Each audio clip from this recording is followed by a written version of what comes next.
In this video, I'm going to be going over trading, but more importantly, solutions I found in how to break it in certain patterns, certain solutions in which actually causes you to overtrade, and how I found solutions to that. So the first one is going to be trading too many pairs. If you're trading too many pairs as a trader, I see a lot of people everywhere else trading, tons of different altcoins. We're not even profitable in one different type of asset class yet. They're literally trading, they might be trading tons of alts, but haven't perfected one of them, and they're literally struggling to juggle all of these different altcoins based upon, setups they've got no information on. Literally, but just because your primary asset that you're trading, for example, for me, I literally primarily trade Bitcoin. Is not giving me any setups or anything today. Doesn't mean you need to diverse your attention to other assets. Okay, you don't need to be constantly trading out of the fear of not making money.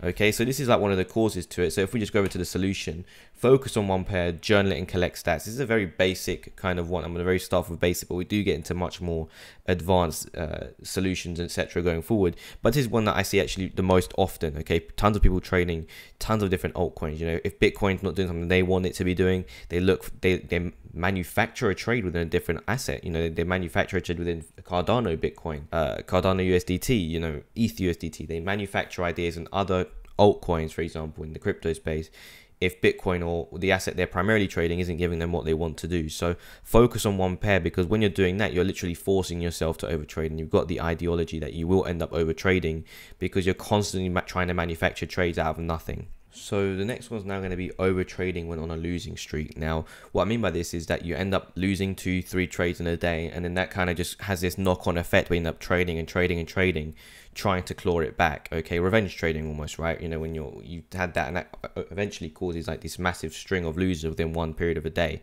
Okay, and obviously after the night you might reset yourself, but this makes your bad days much worse. And even if you do have winners going forward, these losing days filled with those with off the rail emotions will eventually outweigh those winners that you end up having. So keep that in mind when you're taking stuff like this. Emotional outrage on these days will cost you badly. You can see it just starts off with a loser where it ends up really bad. You can see just by the shading representing that. It's really important to cut these days off. So the way to solve these issues, in case of how to stop having these kind of problems, is literally the only way that I've really found when I had this as one of my problems to kind of knock it off completely. Okay, now the best way is to put a day stop in place. So if you lose, for example, 3% of your account in one day, you stop trading. It literally completely removes the aspect of being able to actually have days where you lose 10, 15, 20% of your account, because you've got a set place in the day, or set place in your risk where you end up stopping to trade. Now this has got a ton of different benefits to it. Why is this good? Because if, for example, you do have that losing streak that we're going back to, you have that losing streak, you do, rather than having like 6, 7 losers in a row, you have 2, 3 in a row, you stop trading, you have a chance. It gives you that mental and psychological effect that you have that break where you can overnight, where you can completely reset and come back the next day with a fresh mind, just literally by putting a day stop in place, by stopping yourself trading. The caveat with this, in my opinion, though, is that you have to be able to find a way to enforce this rule. Now, you can tell yourself to put a day stop in place, etc. And I was mentioning this to one of my students, but the reason why a lot of people in prop firms, etc., actually do succeed higher than us sitting at home and whatnot is because they've got someone there holding them accountable. If I was sitting over your shoulder every minute of the day holding you accountable to this rule, you're more likely to stick to it than rather if you just had sat there on your own and said, I'm going to stick to this rule. Having someone there holding you accountable, and that's what I'd recommend. Speak to someone, create a trading friend or something like that. Hold yourself accountable to these rules, so you're more likely to actually end up sticking with them and following them through. The next one is having a plan. Now, obviously I've put on there if X then Y, for Y then Z, but let's just talk about what is overtrading to begin with. Overtrading is where you're actually trading outside of your plan parameters. If you don't have a plan, it's the easiest route to overtrading, in my opinion. Okay, because if you don't have a plan, overtrading is simply where it's the most common thing I really see within traders, is where they don't have a plan, and that just leads to any sort of losing trade having this domino effect of overtrading, trying to claw it back. And this is really, really important. If you have a plan, you're more likely to stick within the parameters if you don't have a plan. So if you create a plan for yourself every day. So this is like the solution to this, which is the most important part, okay, is simply having a morning routine. Implement a plan creation within that routine, put ideal levels you want to be trading, because the amount of times you hear people that are over trading consistently but don't have this set routine in place where they're creating this plan every day, well, of course, it's very easy to kind of stray away from a plan that doesn't exist. You know what I mean? So I think this is really important to have, especially in, just these two things that I mentioned so far. Obviously, I've mentioned the trading too many pairs. This is, I think, in my opinion, the lesser one. But the two of having a day stop in place, okay, so far, having a day stop in place to kind of neglect any sort of domino effect in that sense, and having a plan, these two in itself already are massive, massive influences, in my opinion, to combating your overtrading things, your overtrading habits. It completely neglects it down. As long as you're able to follow these rules, that's why I recommend trying to enforce it as strictly as possible to yourself, okay? So obviously, having that morning routine and implementing a plan creation within that routine will help you achieve this, in my opinion. Now, the next one I'm sure is one that a lot of people have kind of come into contact with, whether it be Twitter accounts, family and friends, or Discord groups. Some of them always have like an influence on your trading in one way or another. Twitter accounts kind of, you see an account posting something, you get influenced by that. Okay, I need to take this trade, end up taking it, overtrading, looking at another account, overtrading. Family and friends potentially causing pressure, saying, this isn't it, what are you doing? And then that's inherently then causing you to overtrade, to kind of fall into that pressure point. And obviously Discord groups, where you're obviously in an active community, and these can be good as well, don't get it twisted, where you're in an active community talking with traders, discussing stuff like that, and some of that might have an influence on you as well by them just posting their own trades.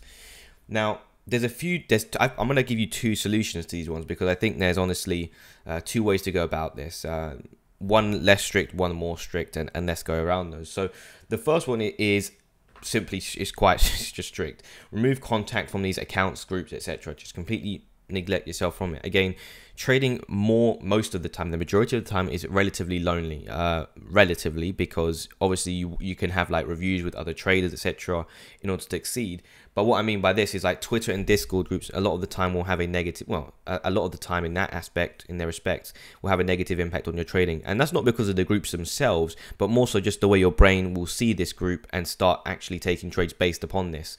Okay, so I want you to just get that into your mind. This is like one solution to that, remove contact from these accounts, groups, etc.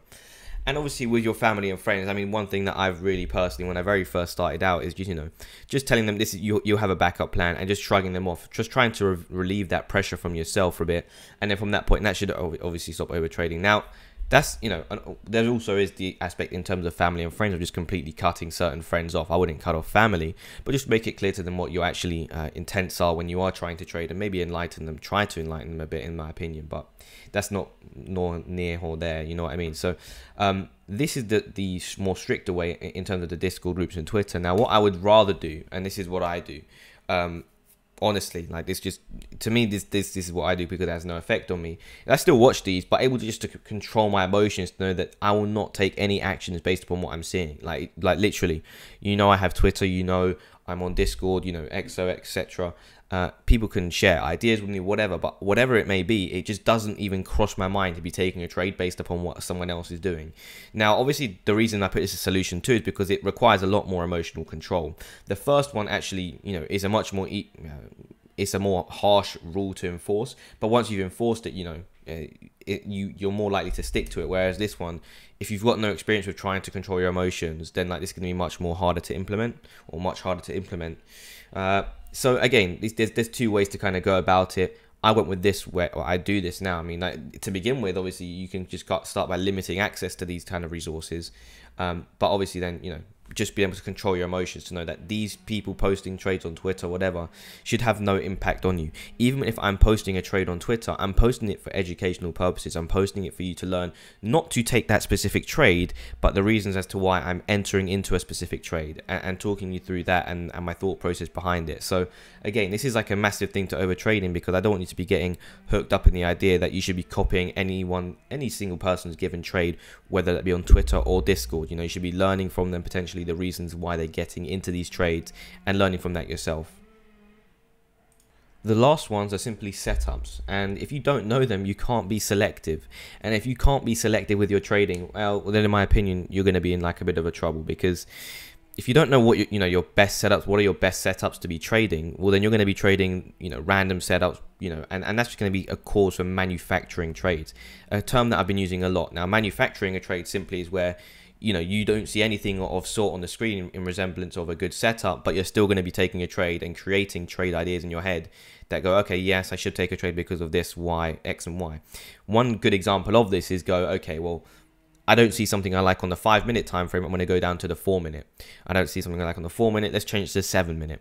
You know, and try to literally manufacture the chart to give you a trade setup. That's not what you want to be doing, and that's why I'm saying you should be selective with your choosings in this case. Okay, so again, you've got your, you know, be selective when you're trading. Essentially, that's the aim of it. And how can you be selective when you're trading? Automated trading journal in some sense. At least journal your trades. Tag and review the data so you actually know what's your best setups to be trading, so you have a less likelihood of actually over trading at the end of the day. Okay, and if you want to be watching stuff like this, okay, there's a video I'm going to link now which goes over actually how to exactly go over an automated trading journal, tag and review the data itself.